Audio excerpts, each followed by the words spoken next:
curious, kind of now that you don't have to worry about it really, I'm curious what your thoughts are on a 32-team World Cup, and just with all that Infantino talks about as far as a World League, a Club World Cup, 32 teams in the World Cup, just where you would like to see investment made by FIFA. Yeah, and that's a good question. I think I was ecstatic that they've increased the number of participants. I think that's a big step.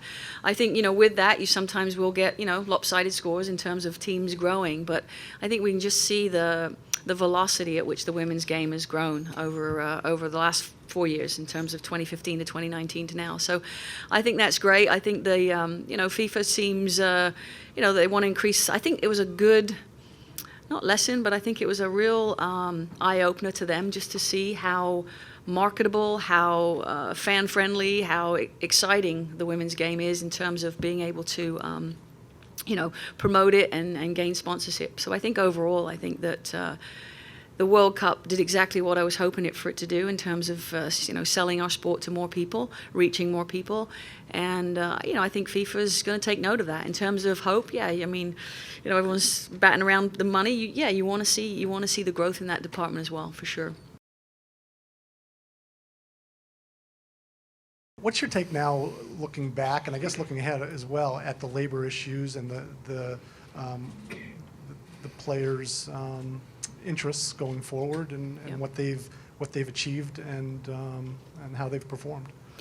Yeah, I mean, I think this is a platform, and I think the starting point in response to that is that this is a platform that gives you a voice that can enable you to be heard. And so I think that, just even based on the recent letter from our president, I'm hopeful that the conversations, I think people, obviously winning helps, but I think people will just see the value. Carlos spent a lot of time with us in France, and I think saw up close and personal just how special this team is.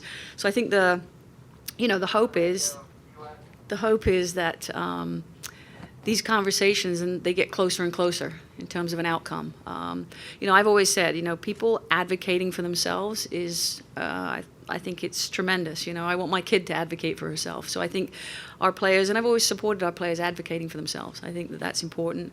And it's not just salaries per se. It's all the, it's playing on turf 4 years ago. Now we haven't played on turf, I think in 2 years. So it's all those things that just make our game better, make our players better, and make our product better. I'm excited to see, how this plays out. As you look back on these past 5 years, what you and this team have been able to accomplish together, what are you most proud of? Oh, wow. Well, I said to the players yesterday, when we met, it's, you always think about medals and matches as it relates to this team. This team is built to win, supposed to win, expected to win. But it is more than that. And I think for me, just the moments that I said to them yesterday, the moments that truly make you feel, those are the moments you remember.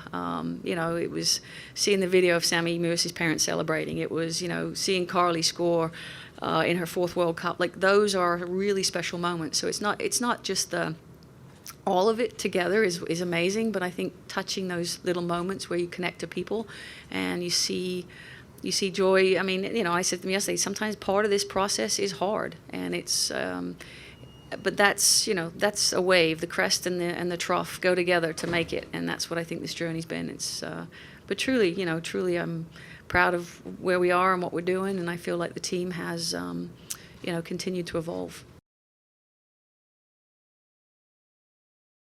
First, we've seen Pia Sundhage recently take a job with the Brazilian women's national team. Do you foresee yourself taking a job with a different country in the future? And also, when people look back on your tenure with the women's national team, what do you hope your legacy will be? Yeah, I mean, I don't. I haven't given any thought to my future. I really haven't. I just felt the timing was right. The timing was right for whoever the next coach is. The timing was right for me on a personal level, with my family. And so I haven't really, it's not that you don't come up for air. I think it's just, I'm going to still work in a capacity for a while for U.S. Soccer. So I haven't even thought about coaching another team at this point. In terms of legacy, again, I think it's, you always want to, I said this to my assistant coach, before the World Cup, I said, I hope, we obviously, we want to win, but I hope at some point you look at this program and you think it's taken a step forward, and I think that's been important. We brought younger players into the program. We've recognized the importance of the youth in terms of continuing to feed this level. It's making sure that we now are continually playing world-class opponents. I think it's all those things that you just want to think that the program, you leave it in a better place than you started. I mean, I stand on the shoulders of all those coaches that came before me, but you hope that you continue to move the program forward in terms of, I think our team is tactically flexible. Our team is very diverse chronologically in age. I think it's, I think we've managed to, to really kind of take a step forward. That's how it feels. How much consideration did you give to possibly coaching the team through the Olympics? Was that did you consider that, or? I honestly, I think I said this in my press release, when I took the job, I thought, what, it was the beginning of a cycle, and now I feel like I'm at the end of a cycle. And I know the Olympics is very close, but that begins another cycle, if that makes sense. So, I think the timing is now. I mean, the person that takes over this team, you're going to want, if you can have 2 world events in your tenure, I think it's fantastic. So, there's some consideration to who comes next there, and there's obviously a consideration of feeling that you're, that you're at a point that you want to, 5.5 years is kind of a long time in this job, which is, it's been great and such a privilege, but I didn't give much consideration to coaching next year. I think this team. I think the other thing is that I've experienced, with Pia, I was her assistant in 2008 in Beijing, in 12 in London, and then also did the Rio Games. So I've done 3 Olympics as well, and those are great events. And so I think it felt complete, felt good. It's 2019, and your team obviously is seeking equal pay. And if you could look a mediator or a judge or the court of public opinion in the eye and tell them why this team deserves this equal pay, what would you tell them? Well, you're framing the question, but what I would say to you is I think you have to look at what the team itself represents and what it does. And I've said this many times. I have a young daughter, and you hope if she's doing the same work in the same capacity and has the same level of experience and all those things, then I would want her to be paid at the same rate as their counterpart. And that's, and again, we're fighting here on the soccer level. That's an even bigger scope of things. That's, that's in the boardroom, that's in the hospitals, that's everywhere, in the teachers. So I think, I'm not going to stand before a judge, but I just think, you got to look at what's done, what the value is. I don't know all the nuances of this. I know there's a lot, of, counterpoints going back and forward in terms of that. I think at some point it comes down to doing what's right. Given that you have decided to step down, any words of advice for who may come next, who that next head coach would be? Yeah. I always get, I'm fortunate sometimes to talk to young coaches, and they always kind of say, well, what advice would you give me? And part of it is, it's a roller coaster. Put your seatbelt on, enjoy the ride, because you're going to expect highs and lows. That's, again, it's like it's the wave analogy. It's the the trough and the crest. You can't have a beautiful ocean without both of those, and you can't have this journey without the highs and lows. And so I think it's making sure they're who they are, they're authentic to who they are. Ignore all you guys. I'm just kidding.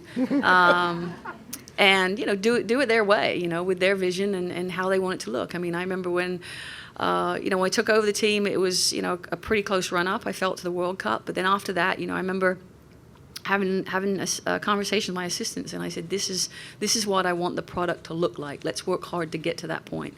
That's what this next person has to do. They have to make sure that it's in their scope and in their vision and their voice. During this tour, what do you hope people who go to these games are going to be able to get out of it, not just beyond watching you guys play on a physical level, but being able to enjoy the experience? And for you, is there a place that you're looking forward to most on the tour, being able to experience and enjoy?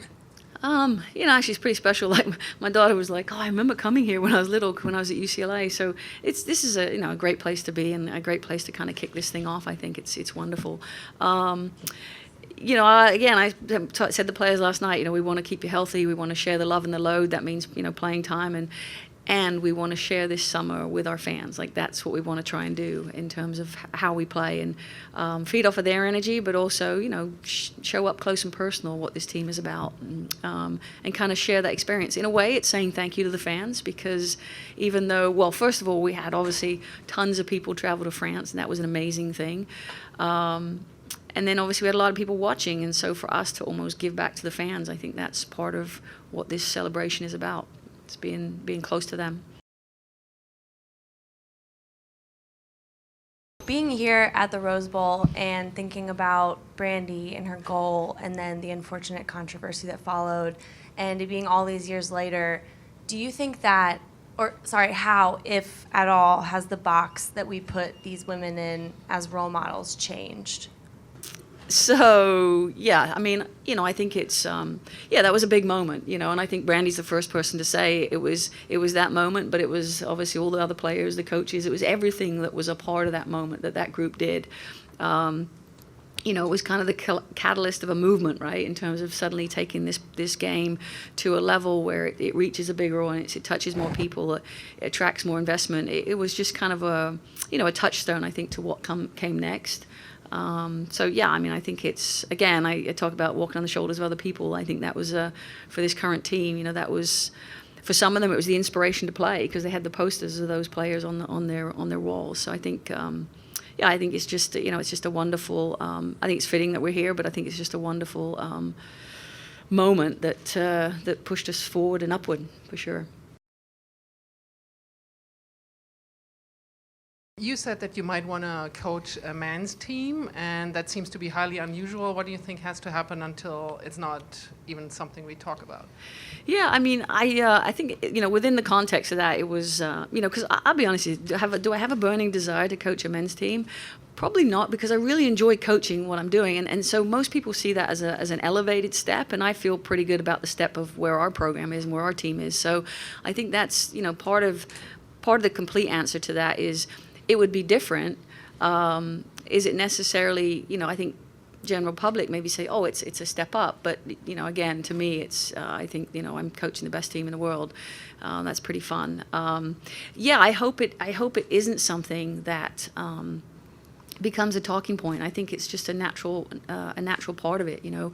Corinne at France, she's coached, a men's team before she took the job, and it'd be interesting actually after now is to sit with her and say, what are the differences? Because I'm not an expert in that, but she certainly is, having coached both. But I think more and more, and you're seeing it in the NFL, you're seeing it in the NBA, you're seeing that women can not only sit at the table, they can lead and they can be an active voice in coaching players. And I think gone are the days, where men suddenly see it as different. I think, most men have a strong mother. Elite athletes have had a strong mother along the way. So I think in a way it's great that these females are now coaching these quote unquote high testosterone sports, NFL, NBA. I think it's fantastic. And my hope is that it's not something that raises eyebrows. It's something like people now actively seek out those women, because I think we offer a different balance. I think we offer expertise, but I think we're wired differently. That's how it is. You're talking about how this is a platform that gives you a voice. Do you feel the team is lacking diversity as an ambassador? Should the program reach out to more areas at every level? Well, I think first I'll address that part. I think the more neighborhoods, parks, cities, urban areas, everywhere, the more we can increase our footprint. I think it's great. I think one of the things, I credit our departing General Secretary. I remember Dan saying to me, you're going to play in different places because we want to be out there as much as possible, maybe not in these quote unquote hotbeds. So I think that's important for us to be out there. I think the investment in these areas, in the cities, in the areas where our sport is still not accessible. And even in middle America, where it's not accessible, for parents to have 3 kids playing soccer and it's so freaking expensive, those are things that certainly we have to have conversations about to make it more accessible to everybody. make that a priority in terms of diversifying our sport. And it's not just racial, it's economic, it's it's geographic, it's every area we need to, I think, address in terms of making sure that this sport can touch as many people as possible. And then we also have to look at why people leave the sport, because I think that's pretty big on the female side. During the World Cup experience for you, what was the most unexpected moment? Gosh, that's a tricky one. Most unexpected moment. I don't know. We were pretty damn prepared. I mean, I'm not gonna lie. I think there was so many things that we had prepared for. I mean, down to the stadium noise of going to penalty kicks. Like, there were so many details that that I did think we were probably, just, in terms of sometimes, if we were down a player, what were our players going to know? They knew what to do. They knew the system, the shape we were going to play. So I think we were very prepared. I think that was a large part of why we were successful. Were there curveballs? Yeah, I mean, you're about to play, I think we're about to play England, and Pino's out, and suddenly Kelly's quad's tight, and Rose's hamstring's grabbing, and you're like, and they're already in the starting lineup, and you have to decide in that split second, do I roll the dice and keep them in and potentially make 2 subs in the first half, or do I pull them and now they're scratched from the lineup? Like, those are things that, you just kind of have to, roll with and deal with. But I think overall, I can't say there was a lot of unexpected things. Speaking of injured players. Oh yeah, so Alex and Pino will be out for this game. They have both, I think Pino's not played yet, and I think Alex is. They're both still recovering and injured, so they won't be available.